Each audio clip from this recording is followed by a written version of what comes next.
नमस्कार दोस्तों, स्वागत है आपका रिंकेश प्लान चैनल में। दोस्तों आज हम लोग समझने वाले हैं डोपामाइन हार्मोन के बारे में। दोस्तों हमें जब का कोई काम करते हैं तो कुछ प्लेजर महसूस होता है या कुछ जो हैप्पीनेस फील होती है, या किसी काम को जब कोई अच्छा लगता है तो उसे बार बार करने की जो इच्छा होती है। जैसे मान लीजिए कोई गाना वगैरह हमने देख लिया, कोई सुन लिया, तो उसे बार बार सुनने की जो आदत पड़ जाती है, या फिर कुछ समय के ऐसा लगता है कि उसे बार बार सुनना चाहिए। तो ये जो स्टिमुलेशन हमारे ब्रेन को मिलता है वो एक हार्मोनल के बेसिस पे मिलता है, जो कि डोपामाइन है। तो वो किस तरीके से काम करता है वो आज हम लोग समझने वाले हैं। सेक्सुअल अराउजल जो हमारे बॉडी में होता है, सेक्सुअल से रिलेटेड जितने भी चेंजेस होते हैं, जो एक्टिवेशन स्टिमुलेशन मिलता है, उसमें डोपामाइन का सबसे ज्यादा इंपॉर्टेंट रोल रहता है, जो कि काफी ज्यादा इंपॉर्टेंट रोल जो है वो हमारे बॉडी में करता है। तो ये डोपामाइन का हम तो देखते हैं कि ये बार बार कोई चीज हमें अगर अच्छी लगती है, बार बार कोई चीज हमें अच्छी लगती है, तो वो हमें ज्यादा करवाने के लिए प्रेरित जो करता है डोपामाइन करता है। लेकिन ये कुछ समय के बाद ये बोर्ड हो जाता है, कुछ समय के बाद इसे स्टॉपेज मिल जाता है। क्यों? क्योंकि इसे प्लेजर चाहिए बार बार। इसका मेन जो रिजल्ट है, मेन जो रिवॉर्ड है जो ये हमें देना चाहता है, वो प्लेजर देना चाहता है। जैसे कि रिवॉर्ड के रूप में कोई हमें बुके मिलता है, कोई प्राइज मिलता है, कोई सर्टिफिकेट मिलता है। तो ये जो रिवॉर्ड हमें देता है ये प्लेजर के रूप में देता है। मतलब कोई चीज हमें अच्छी लगनी चाहिए, कोई चीज से हमें मजा आना चाहिए। तो ये चीज अगर कोई बार बार रिपीट हो जाती है तो ये उसे डिसकंटिन्यू करके उसे नई चीज में भी स्टिमुलेशन के लिए हमें प्रेरित करता है। तो ये डोपामाइन इस तरीके से काम करता है। अभी डोपामाइन जो है ये कैटेकोलामाइंस है, मतलब एक प्रकार के जो अमाइंस रहते हैं, जो कि अमाइनो एसिड से बने हुए रहते हैं, तो उसे कैटेकोलामाइन जो है वो इसका प्रिकर्सर जो है वो बोला जाता है, इसकी कैटेगरी बोला जा सकता है। ये अमाइनो एसिड से बने हुए रहते हैं। ये क्या होता है, जैसे कैटेकोलामाइन जो रहते हैं ये बाद में फिर चेंजेस होते हैं इसका फिनाइल एनालिन में। तो फिनाइल एलानिन में जब ये चेंज होता है तो कुछ जो एंजाइमेटिक जो चेंजेस होते हैं, कुछ केमिकल चेंजेस के द्वारा ये बनता है। उसके बाद ये बनता है फिर टायरोसिन में। उसके बाद बनता है कि एल डोपा। एल डोपा याद रखिएगा, मैं आगे भी इसका नाम लूंगा। एल डोपा ये प्रीकर्सर है डोपामाइन का है। मतलब डोपामाइन को बनाने के लिए जो बेस जो मटेरियल लगता है या फिर जो रॉ मटेरियल लगता है उसे एल डोपा कह सकते हैं। इसे प्रीकर्सर जो है इसे हम लोग कह सकते हैं। तो ये उसके बाद जो है वो कुछ एंजाइमेटिक चेंजेस होने के बाद, कुछ हार्मोनल कुछ केमिकल चेंजेस होने के बाद ये बनता है डोपामाइन। अब डोपामाइन जो है ये हमारे शरीर में जो है या फिर किस तरीके से सिंथेसाइज होता है, तो ये दो जगह पे सिंथेसाइज होता है। एक तो सेंट्रल नर्वस सिस्टम में, और कुछ प्रतिशत जो है ये पेरिफेरल सिस्टम में भी देखा गया है, जो कि हमारे बॉडी में देखा गया है। जैसे कि एड्रिनल ग्लैंड हो गई है, किडनीज हो गई है, या फिर जब हम देखते हैं कि जो अलग अलग जो ग्लैंड्स हम लोग देखते हैं, इम्यून सिस्टम में हम देखते हैं उसके में मिलता है, डाइजेस्टिव सिस्टम में कुछ देखने को मिलता है, कुछ थोड़ा बहुत पेंक्रियाज में देखने को मिलता है। तो अब ये देखते हैं कि ये काम किस तरीके से करता है। तो जब ये ब्रेन में काम करता है तो ये हम देखते हैं कि न्यूरोट्रांसमीटर के द्वारा काम करता है।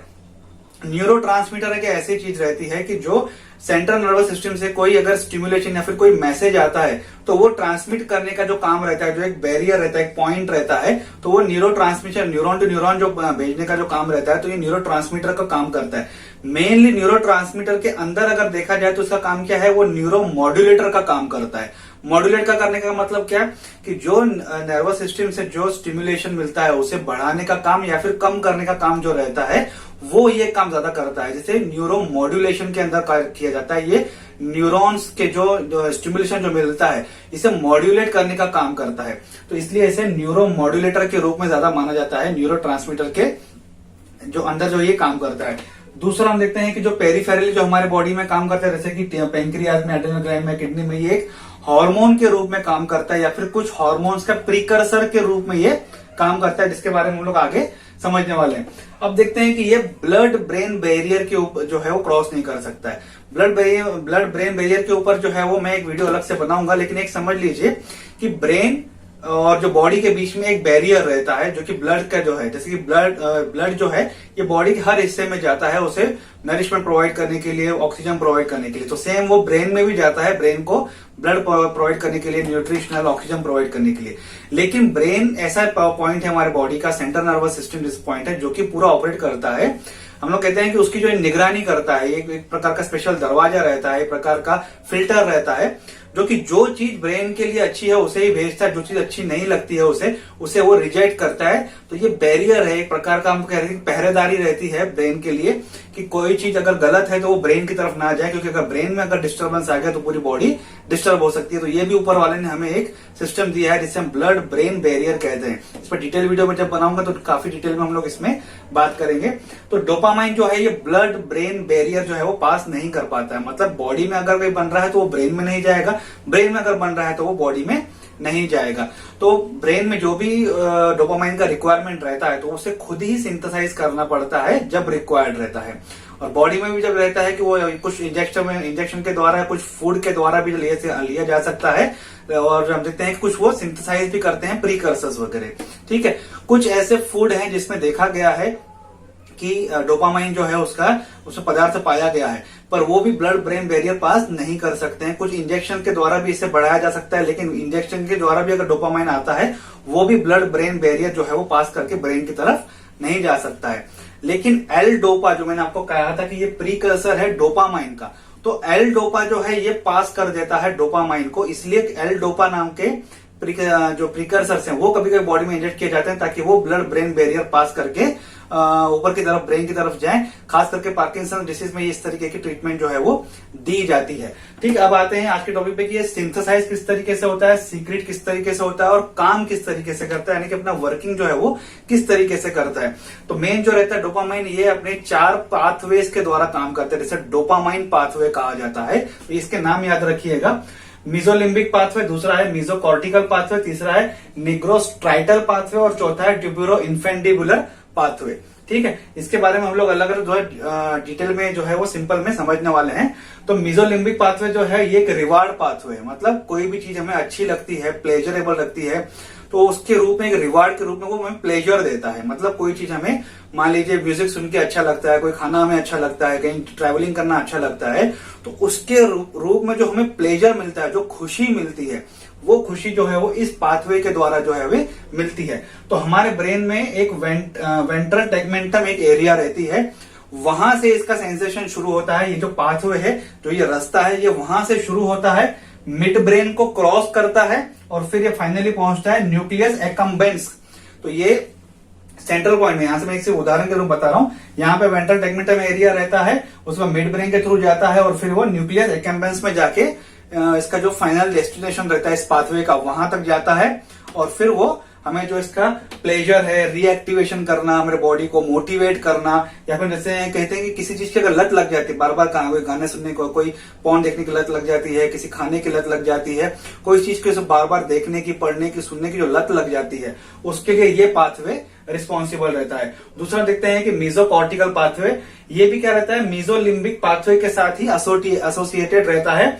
ये भी वेंट्रल लेगमेंटम एरिया से, जो टेगमेंटम एरिया है वहीं से ये शुरुआत होता है, वेंट्रल टेगमेंटम एरिया से। ठीक है, ये पहुंचता है प्रीफ्रंटल कॉर्टेक्स की तरफ। ब्रेन में जो हम देखते हैं कि अलग अलग जो रीजन्स रहते हैं, frontal lobe, parietal lobe, temporal lobe, occipital lobe, जिसके बारे में मैंने आपको नर्वस सिस्टम में क्लियर किया था। तो प्री फ्रंटल लोब रहता है, प्री फ्रंटल लोब जो रहता है, जो वहां पे जो प्री फ्रंटल कॉर्टेक्स रीजन रहता है, वो रिस्पॉन्सिबल रहता है कुछ इमेजिन करने के लिए, या फिर कुछ अंडरस्टैंडिंग करने के लिए, या फिर देखते हैं कि समझने के लिए, कुछ सोचने के लिए। तो इमेजिन कर रहे हैं, कुछ सोच रहे हैं, कुछ अंडरस्टैंड कर रहे हैं, तो उसके लिए, या फिर किसी तरीके की इमोशनल रिस्पॉन्स हो, कोई चीज हमने देखी, इमोशनली आगे, तो उसको जो रिस्पॉन्स जाता है, कुछ हंसी के द्वारा गूज बम्स आ जाते हैं, आंखों में से आंसू आ जाते हैं कभी कभी, तो ये जो इमोशनल रिस्पॉन्स होता है, या फिर मोटिवेशन, कोई हमने ऐसी कहानी सुन ली, किसी के सक्सेस स्टोरी, फेल्यूर स्टोरी सुन लेते हैं, तो जो मोटिवेशन अंदर से आता है, तो वो जो एक स्पार्क अंदर से आप फील होता है, तो वो इस पाथवे के थ्रू होता है। मेंटल कॉग्निशन को मेंटेन करने में काफी ज्यादा हेल्प करता है। साथ ही हम देखते हैं कि जो इमोशनली हम लोग कोई डिसीजन ले लेते हैं, या फिर इमोशनली कोई मोटिवेशन आ जाता है, तो उसके लिए ये पाथवे रिस्पॉन्सिबल रहता है। तीसरा है निग्रोस्ट्राइटल पाथवे, ये हमारे निग्रो से मतलब ब्लैक कलर से आप समझ गए होंगे, निग्रोज मतलब, ठीक है।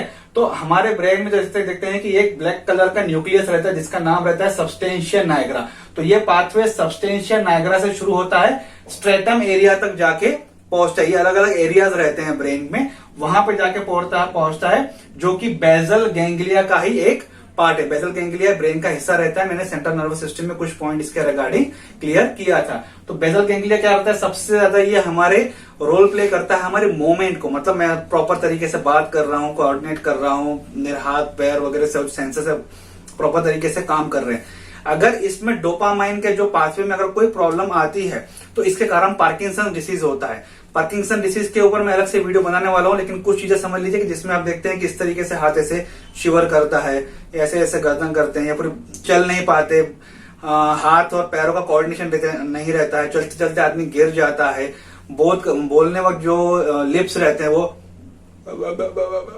इस तरीके से कुछ करते हैं ना कि वो आवाज नहीं निकलती या फिर मसल जो है वो प्रॉपर तरीके से काम नहीं करते हैं। तो ये जो कोऑर्डिनेशन जो है वो प्रॉपर तरीके से नहीं हो पाता है, उसे पार्किंसन डिसीज के अंदर कहा जाता है। इसके कारण पार्किंसन डिसीज होता है अगर ये पाथवे में कुछ भी तकलीफ आती है तो। उसके बाद ट्यूबरो इन्फेंटिबुलर पाथवे, हमारा जो हाइपोथैलेमस रहता है, हाइपोथैलेमस में कुछ न्यूक्लियस रहते हैं, जिसके बारे में मैंने हाइपोथैलेमस में कवर किया था।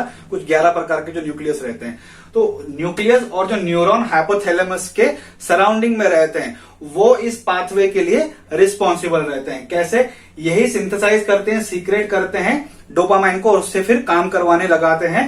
ठीक है, तो जो हाइपोथैलेमस रहता है, हाइपोथैलेमस में 2 न्यूक्लियस, जिसके बारे में मैंने पहले भी क्लियर किया था हाइपोथैलेमस में, आर्क्यूलेट न्यूक्लियस और पैरावेंट्रिकुलर न्यूक्लियस। यहां से ये स्टिमुलेशन मिलता है, ये जाता है पिट्यूटरी ग्लैंड की तरफ। पिट्यूटरी ग्लैंड के अंदर जो प्रोलैक्टिन सेल्स रहती हैं वो उन्हें इनहिबिट करता है ताकि प्रोलैक्टिन का सीक्रेशन कम हो जाए। प्रोलैक्टिन क्या करता है? ब्रेस्ट में जो हम देखते हैं कि जो मिल्क सीक्रेशन का काम करना जो रहता है, जो माँ में जो हम देखते हैं कि दूध बनता है बच्चे को पिलाने के लिए, उसका जो सीक्रेशन है उसे इनहिबिट करता है, उसे कम करने का काम करता है। ठीक है, तो ये उसका एक रोल रहता है, क्योंकि कोई चीज अगर शुरुआत होती है तो उसे एंड भी करना रहता है। और कुछ पॉइंट्स रहते हैं जैसे जोना इंसर्टा, ये भी एक हाइपोथैलेमस का पार्ट है, लेकिन जो कि न्यूक्लियस के, जो हाइपोथैलेमस के जो अलग जो अंदर जो न्यूक्लियस रहते हैं उनके साथ जो है ये अटैचमेंट रहता है, जो कि जीएनआरएच को रेगुलेट करता है। कौन? जोना इंसर्टा। ये हाइपोथैलेमस में जो न्यूक्लियस रहते हैं उनके साथ अटैच रहता है और जीएनआरएच, गोनाडोट्रोपिन रिलीजिंग हार्मोन, यानी कि जो एफएसएच एलएच जो पिट्यूटरी ग्लैंड से रिलीज करवाने का जो काम करवाता है हार्मोन, उसे रेगुलेट करने का काम ये जोना इंसर्टा भी करता है, जो कि इसी पाथवे के अंडर आता है। जो पोस्टेरियर हाइपोथैलेमस रहता है, हाइपोथैलेमस का पीछे का जो हिस्सा रहता है, जैसे कि हम पोस्टेरियर पिट्यूटरी ग्लैंड बोलते हैं, ये भी सीक्रेट करता है डोपामाइन, लेकिन इसका जो काम है, मतलब ये डोपामाइन जो रिलीज करता है, ये जो पोस्टेरियर हाइपोथैलेमस, इसका जो काम है वो एग्जैक्टली पता नहीं चला है कि ये किस कारण से ये रिलीज करता है। तो इसे एक चीज मानी गई है, रेस्टलेस लेग सिंड्रोम, इसमें जो है इसका ज्यादा रोल रहता है। रेस्टलेस लेग सिंड्रोम के ऊपर अलग से एक वीडियो बनाएंगे, उसमें इसके बारे में डिटेल बात करेंगे। फिलहाल सिर्फ आप ये टॉपिक याद रखिए। तो ये है सेंट्रल नर्वस सिस्टम के ऊपर जो डोपामाइन का काम रहता है। अब जो बॉडी में अलग अलग पार्ट हैं, जो कि पेरिफेरल नर्वस सिस्टम के द्वारा इसका सीक्रेशन होता है, तो कहां कहां होता है और वो क्या क्या रोल करता है वो सिंपल में समझ लेते हैं। ठीक है, ब्लड सर्कुलेशन में काफी अमाउंट हम देखते हैं कि डोपामाइन पाया गया। अब ये तो देखा गया है कि ये ब्लड ब्रेन बैरियर को पास नहीं कर सकता, मतलब ब्रेन के अंदर बन रहा है तो वो शरीर के अंदर आ नहीं सकता है। तो फिर बनता कहां पे है ऐसा, उसके बारे में देखते हैं कि एड्रेनलिन और नॉन एड्रेनलिन, जिसके बारे में मैंने आपको एड्रेनल ग्लैंड में बताया था कि जो एड्रेनल ग्लैंड का जो मेडुला रीजन है जहां से ये एड्रेनलिन और नॉन एड्रेनलिन रिलीज होते हैं, तो ये जो रिलीज होते हैं इसका प्रीकर्सर है डोपामाइन। यानी एड्रेनलिन और नॉन एड्रेनलिन को बनाने के लिए डोपामाइन लगता है, जैसे डोपामाइन को बनाने के लिए एल डोपा लगता है, तो इसीलिए इसे माना गया है कि ये प्रीकर्सर है, इसलिए ये एड्रेनल ग्लैंड के मेडुला में इसे ये सीक्रेशन होता है। ठीक है, किडनी में भी काम करता है, डाइजेस्टिव सिस्टम में भी काम करता है। पैंक्रिया में जो बीटा सेल्स रहते हैं जो कि इंसुलिन सीक्रेशन में हेल्प करते हैं, तो ये पैंक्रिया में जो बीटा सेल्स रहते हैं उन्हें इनहिबिट करने के लिए ये प्रेरित करता है, उन्हें एक्टिवेट करता है कि आप इनहिबिट करो इंसुलिन का, जो कि हमारे शरीर के लिए काफी ज्यादा हानिकारक रहता है। किडनी में क्या करता है, सोडियम ज्यादा से ज्यादा हमारी किडनी को बोलता है कि हमारे बॉडी से ज्यादा एक्सक्रीट करो, बाहर निकालो, जिसकी वजह से काफी ज्यादा नुकसान होता है हमारे शरीर में। हम देखते हैं कि सोडियम पोटेशियम एक चैनल रहता है जिसके द्वारा हमारे शरीर का जो हम देखते हैं कि जो प्रेशर रहता है, ब्लड प्रेशर, वो मेंटेन रहता है। ठीक है, तो अगर सोडियम जो है वो ज्यादा हमारे शरीर के बाहर चला जाएगा, जिसकी वजह से क्या होगा, ब्लड प्रेशर बढ़ जाएगा, हाइपरटेंशन हो जाएगा, साथ ही देखते हैं कि स्ट्रेस ज्यादा बढ़ जाएगा, एडिमा हो जाता है, जिसमें हम देखते हैं कि बीपी जब बढ़ जाता है तो सूजन भी आ जाती है, पानी जमा हो जाता है जिसको हम कहते हैं ना, तो उस एडिमा होने के चांसेस रहते हैं। इम्यून सिस्टम में लिम्फोसाइट के साथ वो बाइंड करता है, जिसकी उनका एक्टिवेशन जो है मतलब उनकी एक्टिविटी को रिड्यूस करता है, तो ये डिफेंस मैकेनिज्म में भी हमें थोड़ा नुकसान पहुंचा सकता है डोपामाइन। तो इसीलिए इसको जब ट्रीटमेंट के द्वारा जब दिया जाता है तो काफी सोच समझ के इसका ट्रीटमेंट जो है वो किया जाता है, जब भी पार्किंसन डिसीज में इसका इस्तेमाल किया जाता है। तो डोपामाइन काफी बड़ा टॉपिक है, इसे हम देखते हैं कि एक वीडियो में मैं कवर नहीं कर पाऊंगा, बीच में हम काफी और वीडियोस जो है वो इसके बारे में बनाते जाएंगे। तो इतना बड़ा हार्मोन है जो जिसके काफी ज्यादा इमोशनली रिस्पॉन्स रहते हैं हमारे बॉडी में, तो इसे सिंपल एक वीडियो में कवर करना काफी इम्पॉसिबल है। तो इसे और भी वीडियोस में आगे हम लोग कवर करने की कोशिश करेंगे। आज का टॉपिक यहीं तक था। आई होप आपको आज का वीडियो अच्छा लगा होगा। वीडियो अच्छा लगे तो लाइक और शेयर जरूर कीजिएगा। अगर आपको कोई कमेंट है तो आप कमेंट बॉक्स में कमेंट कर सकते हैं, और मुझे इस चैनल को सपोर्ट करने के लिए प्लीज सब्सक्राइब कीजिए।